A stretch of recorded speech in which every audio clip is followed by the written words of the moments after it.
सोचिए, टेक की दुनिया के दो सबसे बड़े दुश्मन एप्पल और गूगल एक साथ आ रहे हैं। सुनने में अजीब लगता है ना? एप्पल, जो अपनी प्राइवेसी और हर चीज खुद बनाने की जिद के लिए जाना जाता है, वही एप्पल अब एआई के लिए अपने सबसे बड़े कॉम्पिटिटर गूगल का दरवाजा खटखटा रहा है। और यकीन मानिए, ये कहानी सिर्फ एक डील की नहीं है, ये टेक्नोलॉजी के भविष्य की कहानी है। और यही तो सबसे बड़ा सवाल है ना? आखिर एप्पल, जिसने हमेशा अपने यूजर्स के डेटा को एक किले की तरह महफूज रखा, वो अब गूगल के एआई को अपने सबसे पर्सनल डिवाइस आईफोन में लाने की क्यों सोच रहा है? चलिए, इस उलझी हुई कहानी को सुलझाते हैं। तो इस पूरी कहानी को समझने के लिए हम सबसे पहले एप्पल की फिलॉसफी को देखेंगे, फिर एआई क्रांति पर नजर डालेंगे, इसके बाद इस हैरान करने वाले गठबंधन की बात करेंगे और ये भी देखेंगे कि ये कोई शॉर्टकट है या कमजोरी की निशानी, और आखिर में बात करेंगे कि एआई असल में नया इंफ्रास्ट्रक्चर कैसे बन रहा है। ठीक है, तो सबसे पहले बात करते हैं एप्पल की। देखिए, एप्पल की कामयाबी का राज हमेशा से एक ही शब्द में छिपा रहा है: कंट्रोल। पूरा का पूरा कंट्रोल। इसे कहते हैं वर्टिकल इंटीग्रेशन। मतलब सोचिए, आईफोन का सॉफ्टवेयर यानी आईओएस और उसका हार्डवेयर यानी चिप, ये दोनों एप्पल खुद बनाता है, और ये दोनों एक दूसरे के लिए ही बने हैं। इसी वजह से तो एप्पल इतना स्मूथ एक्सपीरियंस और तगड़ी सिक्योरिटी दे पाता है, जिसे कोई दूसरा कॉपी ही नहीं कर सकता। उन्होंने सच में हर चीज पर कंट्रोल का एक मजबूत किला बना रखा है। और देखिए, एप्पल ने दशकों तक अपना ये किला बनाया और उसे और मजबूत किया, लेकिन अब एआई एक विशाल लहर की तरह आ रहा है जो सीधे इस किले की दीवारों से टकरा रहा है। क्योंकि एआई की दुनिया का सच बिल्कुल अलग है। उसे चलाने के लिए चाहिए समंदर जितना डेटा, पूरी दुनिया में फैले डेटा सेंटर्स और अरबों खरबों डॉलर्स का रिसर्च। ये एक ऐसा खेल है जिसे गूगल और माइक्रोसॉफ्ट जैसी कंपनियां सालों से खेल रही हैं। तो सवाल ये है कि ये एआई की लहर आखिर है क्या चीज़? देखिए, ये है जेनरेटिव एआई, और ये टेक्नोलॉजी की दुनिया में सब कुछ बदल कर रख दे रहा है। ये कोई छोटा मोटा अपग्रेड नहीं है, ये एक पूरी की पूरी क्रांति है।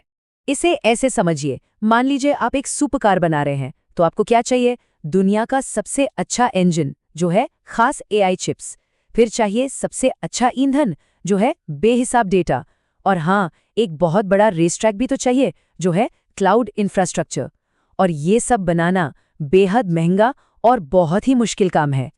तो हुआ ये कि एक तरफ जहां गूगल, माइक्रोसॉफ्ट और ओपन एआई जैसी कंपनियां एआई की इस रेस में फुल स्पीड से आगे बढ़ रही थीं, कई लोगों को लगा कि एप्पल शायद स्टीयरिंग व्हील पर सो रहा था। क्योंकि एआई अब सिर्फ एक बटन या फीचर नहीं रह गया है, ये वो प्लेटफॉर्म बन चुका है जिस पर भविष्य की पूरी टेक्नोलॉजी टिकने वाली है। और बस यहीं पर कहानी एक बहुत ही दिलचस्प मोड़ लेती है। इस रेस में थोड़ा पिछड़ने के बाद एप्पल अब वापसी करने के लिए एक ऐसा कदम उठाने की सोच रहा है जो सबको हैरान कर रहा है, और इसका सीधा असर पड़ेगा सिरी पर। जी हाँ, वही सिरी जो अब तक बस मौसम बताने या रिमाइंडर सेट करने तक ही सीमित थी, अब उसे गूगल के पावरफुल जेमिनाई एआई मॉडल का दिमाग मिल सकता है। सोचिए, लक्ष्य ये है कि सिरी इतनी स्मार्ट बन जाए कि वो सच में बातचीत कर सके, मुश्किल से मुश्किल काम कर सके, और वाकई में एक पर्सनल असिस्टेंट कहलाए। और सुनिए, ये कोई छोटी मोटी डील नहीं है। रिपोर्ट्स के मुताबिक एप्पल इसके लिए गूगल को हर साल लगभग $1 अरब दे सकता है। $1 अरब। ये सिर्फ एक रकम नहीं है, ये इस बात का सबूत है कि ये डील एप्पल के लिए कितनी कितनी ज्यादा जरूरी है। तो आखिर एप्पल ऐसा क्यों कर रहा है? देखिए, इसकी 3 सीधी सीधी वजह हैं। पहली, इंफ्रास्ट्रक्चर। गूगल के पास वो पूरा रेस ट्रैक पहले से ही तैयार है। दूसरी, स्पीड। अपनी सुपर कार बनाने में सालों लग जाते, लेकिन गूगल की बनी बनाई कार आज ही मिल सकती है। और तीसरी वजह, कंपटीशन। बाजार में मुकाबला इतना बढ़ गया है कि एप्पल के पास अब और इंतजार करने का वक्त ही नहीं है। ये लाइन इस पूरी स्ट्रैटेजी को एकदम परफेक्ट तरीके से बताती है। मतलब एप्पल एक तरह से रेस जीतने के लिए एक कार किराए पर ले रहा है, जबकि पर्दे के पीछे वो अपनी खुद की सुपर कार बना रहा है। ये एक बहुत ही स्मार्ट मूव है। इससे उन्हें रेस में बने रहने का मौका भी मिल जाता है और अपना खुद का एआई तैयार करने के लिए कीमती वक्त भी। लेकिन हर कोई इसे एक स्मार्ट मूव की तरह नहीं देख रहा। बड़ा सवाल तो यही है कि क्या ये एक स्मार्ट शॉर्टकट है या फिर एप्पल की कमजोरी का एक साफ साफ संकेत? एक तरफ तो ये एक शतरंज की चाल लगती है। एप्पल अपने कंपेटिटर को करीब तो ला रहा है, लेकिन गेम पर अपना कंट्रोल बनाए रखना चाहता है। वो उस चीज पर फोकस कर रहा है जिसमें वो माहिर है, यानी हार्डवेयर और सॉफ्टवेयर का एक बेहतरीन एक्सपीरियंस देना।